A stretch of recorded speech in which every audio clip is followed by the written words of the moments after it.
This week I've been driving the 2019 Ford F-150. We'll get into the specifics of this truck, but first of all I want to tell you that we've done a lot with this F-150 within the week that I've had it. We took a trip from Dallas to San Antonio.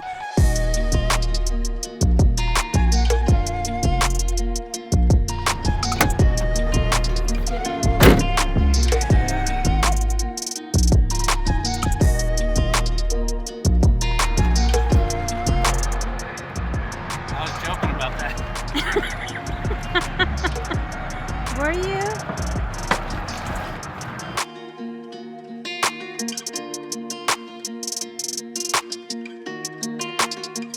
And we did this for the state UIL marching band competition, which my daughter's school placed 24th out of over 250 5A schools here in the state. Very cool stuff.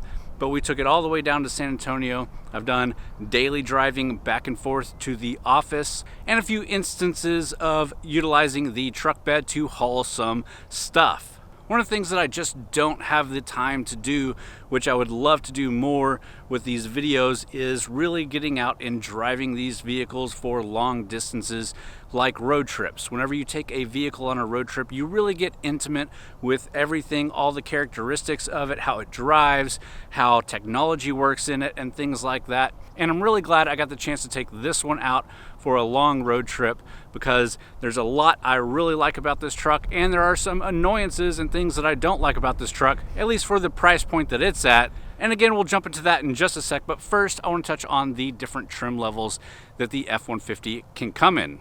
So there are a bunch of trim levels, and I wrote them all down so I wouldn't miss one, so I don't get a nasty comment down in the comments saying I don't know anything because I missed a trim level. You have the XL, the XLT, the Lariat, the King Ranch, the Platinum, the Limited, and the Raptor. That's a lot of trims of the F-150, and within each trim you've got a lot of different options. This one that we're driving is the Limited. And besides the Raptor, which we just put out a video on last week, the Limited is the top of the line, most expensive F-150 that you can buy. All right, and with that, let's check out the exterior of this truck and see what makes the Limited different from the rest of the field.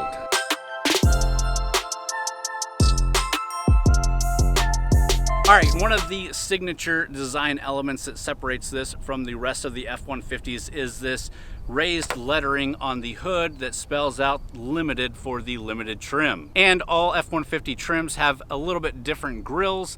This one has a unique satin finish grill that really gives it a very premium look. The headlight design also makes this a very premium looking truck.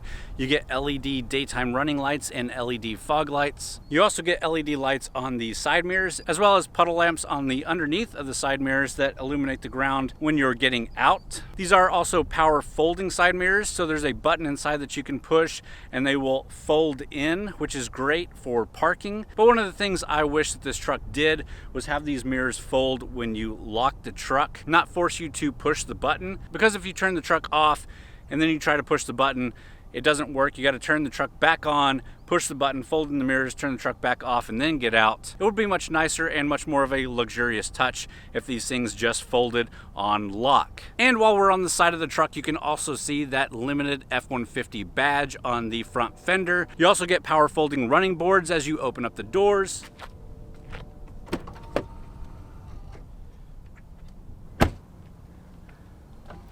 Definitely a luxurious touch there. And with the Limited trim, you get these really great looking polished aluminum 22-inch wheels. Along the side, you also get this satin finished window trim and door handles. And you do have a proximity key, so walking up to the door handles and grabbing the handle will unlock it, and hitting this black button on the door handle will lock the truck. And of course, you get the Ford keypad here to lock and unlock your truck. The only real use I see in this is if you go somewhere and you don't want to keep the key on you, you can actually lock the key in the truck with this thing and then walk back up to it and unlock it with this keypad. Other than that, with the proximity key and everything, I don't see these as useful as they used to be. Along with that proximity key, you do get remote start.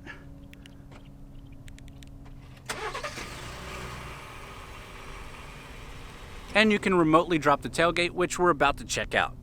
Around the back, you also get this unique satin finish with the limited moniker written across the tailgate. All right, like I mentioned, you can remotely drop the tailgate with the key. It is a soft open, and you do get the integrated step into the tailgate. And believe it or not, I did find this step very useful during our trip, climbing in and out of the bed to get luggage.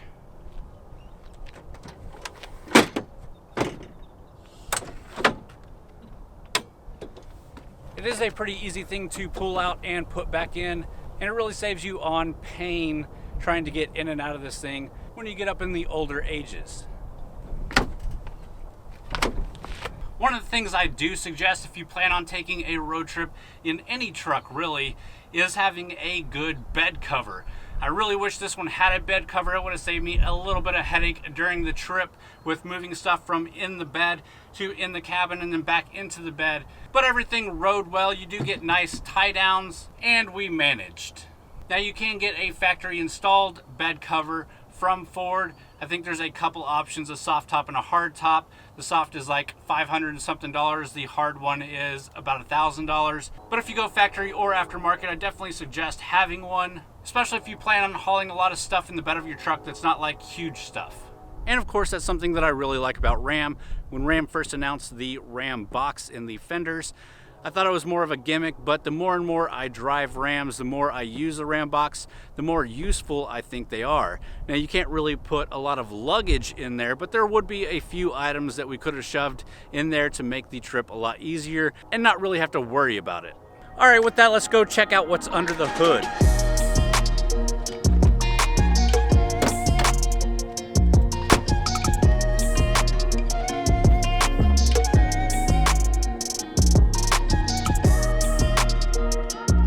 So the F-150 definitely has a lot of engine options. You have the 2.7 liter EcoBoost V6 engine.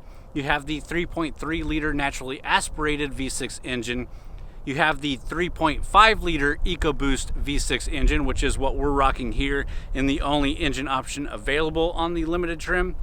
And then of course you have that 5 liter V8. Like I said, this is the 3.5 liter EcoBoost V6 engine. It pushes 450 horsepower and 510 foot-pounds of torque. That's matched up to a 10-speed automatic transmission with a tow mode. And speaking of towing, it really depends on the exact configuration with the axle ratio and all of that, but you can get anywhere from 10,700 pounds to 12,000 pounds of towing. And that's with this EcoBoost V6.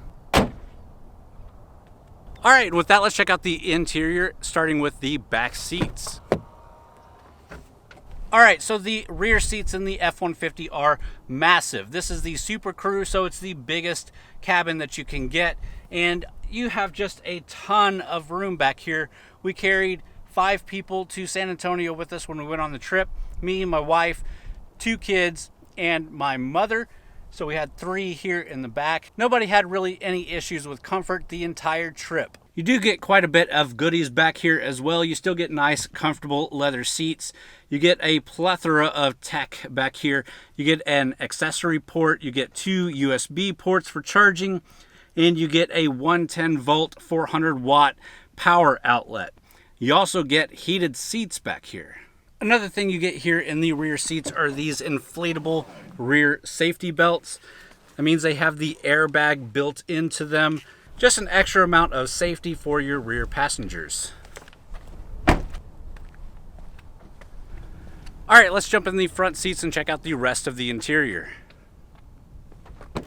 All right, so here in the front seats, you can see we have these nice limited Camelback two-tone leather seats, and they do have the limited badge in them. We also get a Miko suede headliner, leather-topped instrument panel, and door panels. You do get a nice wood trim in here. It's a graded ash swirl trim. Each piece is handcrafted, and they're specifically treated to bring out the natural beauty of the wood. You do get a leather-wrapped steering wheel. It is also a heated steering wheel. The 2 front seats are also heated and ventilated, and both the front seats have a massager in them. Also, on all the limited trims, you get this laser-etched plaque here on the armrest with a dedicated serial number to your truck. And I do love the massage seats, especially when you turn that heater on and you're getting a heated massage. I really wish that the controls to get to the heated seats were easier to get to. You have to go into settings, scroll all the way to the last page, hit the multi-contour seat button, and then hit the massage button, and then adjust your settings if necessary. Again, I just wish it was a little bit easier to get to, because when you're on the road, that's a lot of fumbling with your infotainment system to get to comfort. Tech-wise, you do get a voice-activated touchscreen display. This is rocking Ford's sync system with AppLink. You also get Apple CarPlay and Android Auto integrations. In the limited trim, you also get standard a B&O Play sound system by Harman. You also get a 360-degree camera angle with a split-view display and dynamic hitch assist. Driver assist technologies include a standard adaptive cruise control with stop and go functionality, standard pre-collision assist with auto emergency braking, and a lane keeping assist system. All right, and so like I said, taking a long road trip really makes things stand out for you. A couple of the things that stood out to me, first of all, was the backup camera. Yes, it's a 360 camera. I really like it.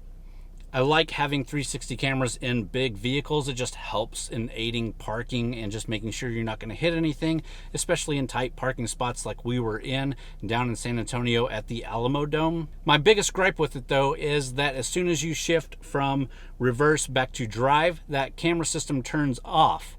So you have to hit the button. Luckily, you can hit the button and get the camera system back up. But I kept finding myself, I'd put it in reverse, I'd back in, I'd go back into drive to pull up a little bit, the camera system would go off, and then I'd have to hit the button to double check that I was still in the lines and stuff like that. It's a little bit annoying, and a lot of vehicles, as you go back into drive, it keeps the camera system up for a certain speed. Another small gripe is the infotainment screen.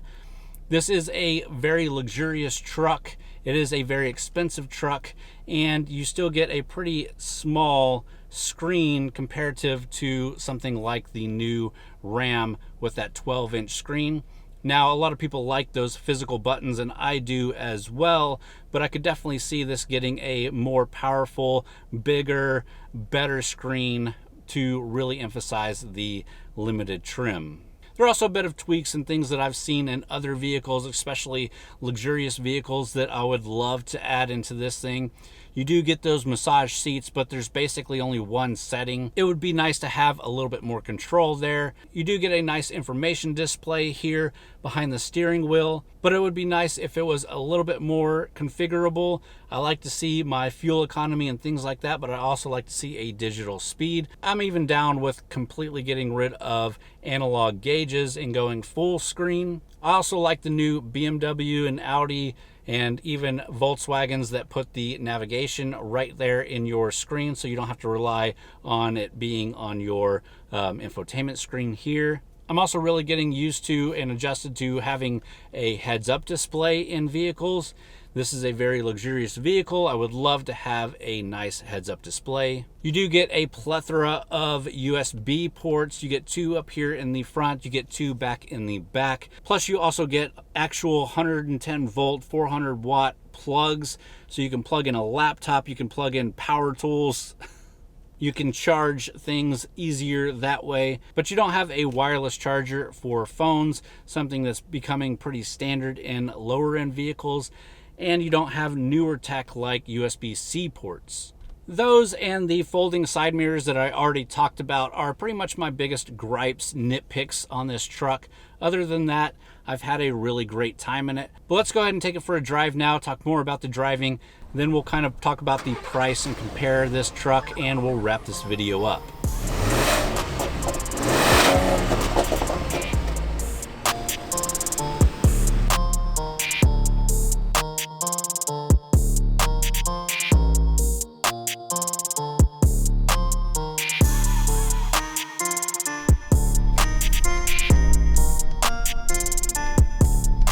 Driving wise, I really feel there's not much you can do to beat a Ford F-150. It's super comfortable, especially in this limited trim, especially with those heated and massaging seats. The 3.5 liter EcoBoost V6 engine has plenty of power to get this thing moving.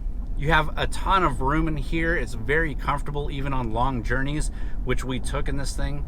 This one is a 4x4 as well, so we do have a 2-wheel high, a 4 auto, a 4 high, and a 4 low options. Obviously, I didn't do any real off-roading in this vehicle. We don't get enough snow here to justify, but we went through some pretty bad rainstorms with some slick roads, and having it in 4 auto just is a little bit more peace of mind instead of just a rear-wheel drive truck. Again, there are small things that I would like to see as a driver: a head-up display, a little bit more information or configurable information for the information display here. But other than that, this is really just a solid truck. Now, how it compares to other trucks, let's jump into right now. All right, so let's get right to the crux of it. This limited trim F-150 has a base price of $69,725. The review truck that we're in, with the couple of options that it does have, is $74,180. Yeah, that's quite a bit of money, but trucks have been getting more and more expensive, and again, this is a super luxurious vehicle with a lot of nice tech in it.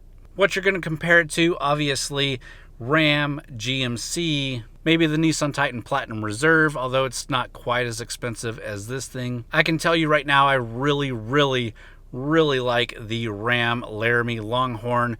It is a very luxurious and very nice truck. It's got a smooth ride. It's got a lot of great tech in it. And between this one and that one, a couple of years ago, I would have definitely, no hesitation, said the Ford. But Ram has been making some really great strides, and I think I would choose the Ram over this one, at least in 2019, 2020. The other truck you might want to compare this to is the Ford Raptor. Do you want the best in luxury, or do you want the best in go anywhere? The Raptor is an amazing truck. It cost around the same amount that this cost. It's still pretty luxurious. You get nice leather seats and nice equipment inside and out. So again, it just comes down to what you're wanting to get. All right, guys, I hope you enjoyed this video. I'm really interested in hearing your thoughts on this limited trim F-150. So please leave those in the comments below. If you enjoyed this video, please give it a thumbs up. And as always, guys, thanks for watching.